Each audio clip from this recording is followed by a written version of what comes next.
doctors have no special right over anybody's body.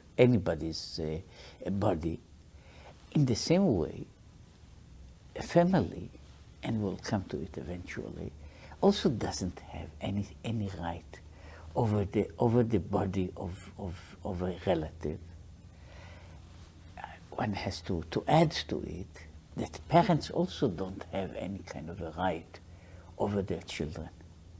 Now, what is the source of the permission or the legality of doing anything to a human body?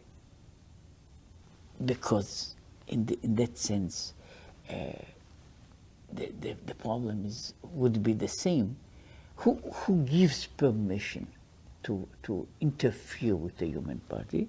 And the answer is that permission goes from the same basic rules that we discussed another time, of preserving the property.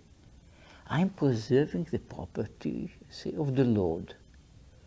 As such, I have a right to do improvement in it, as I have a right to do improvement in any property that is given to my keepsake, and I have to take it to guard it as well as I can in the best manner.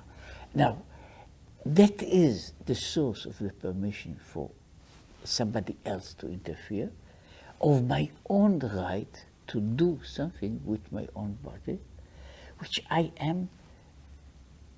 should be understood that for my own body, I have a position of a guardian, not a position of an owner. So my right is to keep it, to guard it, and to do the best thing, to preserve it in the best possible condition.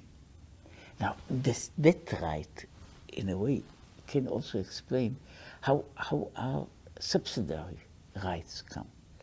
If I, for one reason, the person involved, is not competent mentally, then somebody else has to take care.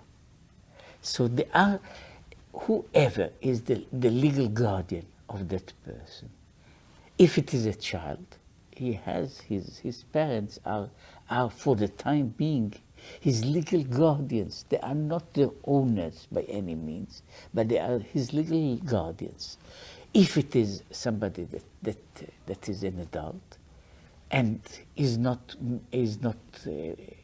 able now to form any kind of a resolution on his own. For example, whether he is mentally incapable in general, or he is now sick, because in so many cases the person on whom the procedure is done is sometimes unconscious, and the question, which is a question that comes, of course, to quite a number of